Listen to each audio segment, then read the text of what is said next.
It is Sunday the crap of July 17th, 16th. Let me just double check. 17th. Was right second time. Anyway, yes, it's Sunday, back to work tomorrow, yay. So we'll crack off with two relatively quickly because my wife appears to have come down with a cold. So a pregnant woman with a cold, not a good combination. So I need to rattle on with these two, or 2.5 it's actually going to be, and then get on with looking after her because I think she's going to be in a fantastic mood tomorrow as well. So the first one is this one, which is Michter's Bourbon, which I purloined from the generous people, guys and gals of the Whiskey Lounge. This is what the bottle looks like when I helped myself to a little sample. So thanks to Joe and Eddie and Amanda and all of them lot at the Whiskey Lounge in York, fabulous people. But I've also come across this before. Ollie Chilton at the Whiskey Lounge, he donated me a whole bottle in fact, when I did a whiskey tasting last year for my school as a fundraiser. And he gave me some quite good information about it, and basically said, look, it's an interesting story, but the guys that own it, the company that owns it, are quite protective, should we say, by the sounds of it, in terms of the story behind them. So I've done some research, and it could be wrong. And if they are watching, please do feel free to put comments in the box and everything underneath to put me straight. But it's a little bit of a complicated history, this as well, because Michter's technically isn't Michter's. Michter's was a distillery in a place called Newmanston in Pennsylvania, which is here. And it closed down in 1989, it was shut down. But at the time it closed down, it was actually one of, if not the oldest distillery in the US, but it was based in Pennsylvania. And it dates back to 1840. There was actually some distilling at the turn of the 1800s. But in 1840, some of the buildings that were part of the distillery were basically still standing in 1989.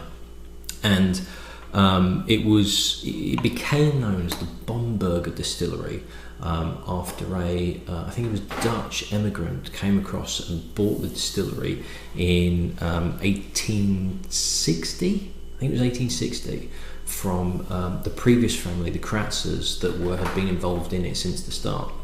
So it's actually the Michter's distillery is actually the Bamberger Distillery. So it shut down in 1919 because of Prohibition. It reopened shortly afterwards in 1931. Louis Foreman, who is of the Brown-Forman fame, bought the distillery in 1942. And Michter's, the actual name Michter's, was a whiskey that was created by Foreman and his master distiller, who was one of the Bean family at the time. And the word Michter's is actually a combination of his two sons, Louis Foreman's two sons, Michael and Peter. Michael, Ter of Peter. So that's where it came from. And it became Michter's Distillery. It was acquired by a company called Penco in the 1960s, but Louis Foreman actually kept the stocks that were still around and also the brand name and essentially the recipe for it, and he then bought the distillery back off Penco in 1978. Unfortunately it went bankrupt and it closed down in 1989, and it was basically left into it. I think there's still some of the buildings are still around, but it's like in massive disrepair, almost beyond repair to be able to even reopen it. Now this is where it gets a little bit confusing, because there is now a Michter's distillery in Kentucky, in Shively, Kentucky, which is here. And the Michter's name, the brand name, is owned by a company called Chatham Imports. And what they've done is they've used the name and the history behind it to sort of relaunch Michter's as a brand. Now the distillery itself only opened last year, 2015. So prior to that, and Michter's has been going for a few years, prior to the distillery being opened, they were actually sourcing their whiskies from elsewhere. Now, it's very, very quiet, shall we say, in terms of where it's being sourced from. And let's face it, as I've discovered, as I've been doing all these American whiskies, is there aren't anywhere near as many distilleries in America as there are brand names. And we're talking big brand names here as well, which are coming from various different distilleries under different names. And as we'll find when we get onto the next one, there are distilleries that are then releasing different whiskies, but making it sound like those individual whiskies are individual distilleries.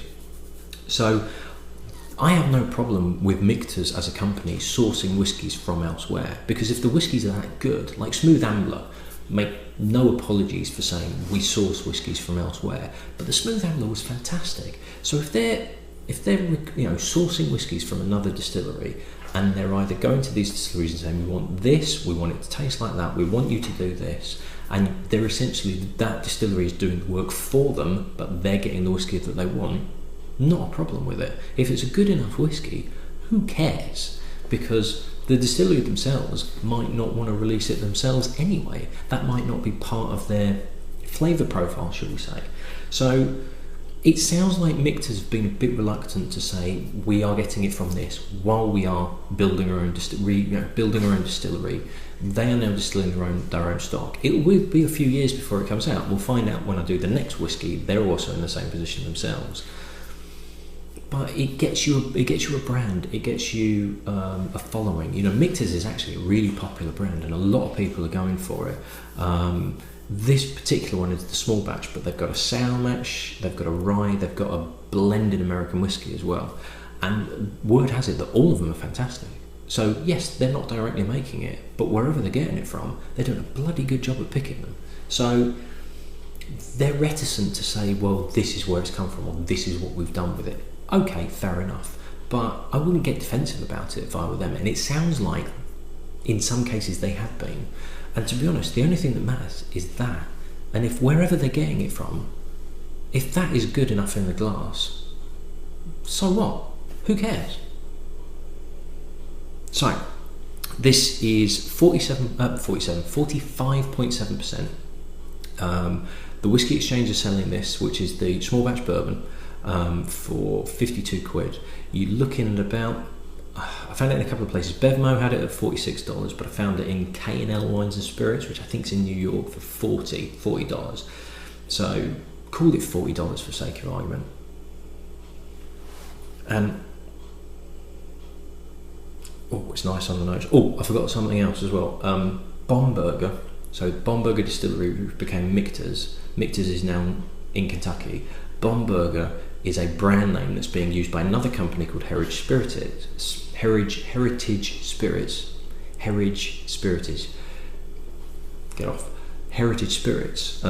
are sourcing and bottling in a distillery called Thistle Finch, which is a place called in Lancaster, again in Pennsylvania, and they are basically using the Bomberger name as a brand name. So it's another company, again, no distillery. Whether they go to the old Bomberger / Michter's distillery and rebuild it, I think they've been talking about it, but nothing's really happened. So Bomberger has closer ties to the original distillery, whereas Michter's is the brand name, but it's a completely different state. Confusing, I know. It was like trying to do the research on this. It was like, what? Where is this? Who is this? What the hell's going on? So on the nose, it's just classic bourbon. It's everything in a bourbon. It's slightly hot, but it's got Christmas cake and brown sugar. There's a bit of dark cherry on there. There is a slight mintiness to it as well. It just smells everything great about bourbon in one go.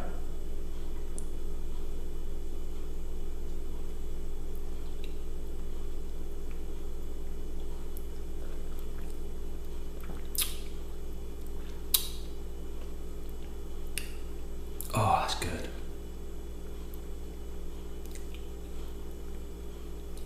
That just keeps going. It's got for me, a perfect balance of heat and fire, and then fruit and caramel and toffee comes through, and dark fruits, plums, stewed fruits.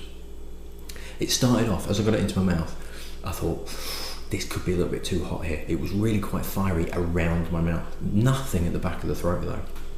But it tempers down, and all of a sudden this fruit comes through, and it's toffee-ish, and it's lightly toasted caramel. You know, like making a creme brulee and you're doing the top just before it goes dark brown, so it's bubbling and turning a golden colour. It's a really good finish. I can still taste it now. It's still going now, but it's lovely and soft. It's soft and sweet. It's a really good balance of fire, like hot bourbon, and then fruity, smooth, sweet bourbon as well.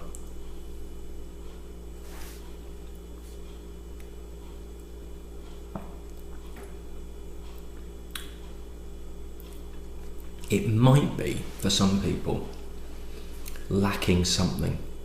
If you like your bourbon slightly fierier and with a bit more of a kick at the back of the throat, this is a little bit more subdued, which is the way I prefer it, to be perfectly honest. I think there may be some that want a bit more punch, but for me, this is up there with cracking bourbon. And for $40, you know, we had the Elmatili, which was about $35. They're all thereabouts, all of that sort of $35, $40 price range. I think it's brilliant.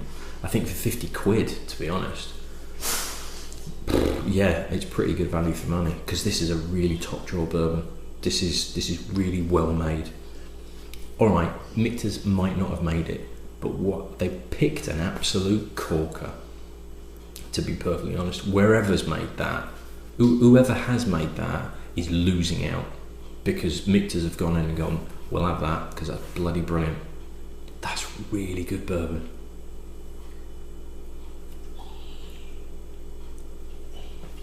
There's like a dark maraschino cherry feel to it as well. And again, Christmas cake, raisins, sultanas, stewed fruit, dark fruit, touch of mint again, little bit of dark chocolate, soft caramel, soft toffee, fudge. It's gorgeous.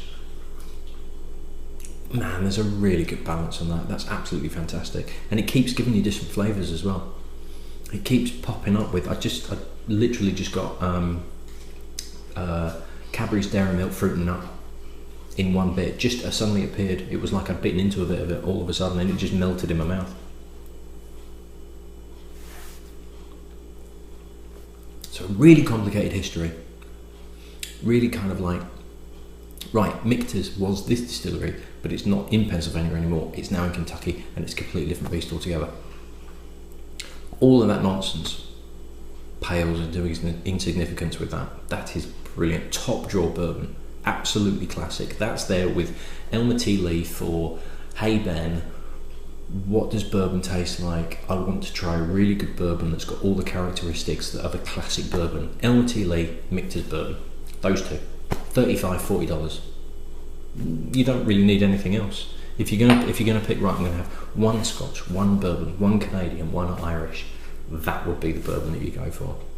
One or two of them. Michter's, Elmatili, maybe Weller, something like that, for about the £35 without paying way over the odds. Really good, solid, well made, all the characteristics you want at a good price point. It's great stuff. Absolutely brilliant. I loved it last time I had it, and I'm really glad that it's as good as it was, that I remembered. Fantastic stuff. Right, something slightly different next, so I'm going to do a quick rinse out, and then I shall see you in the next one. Cheers.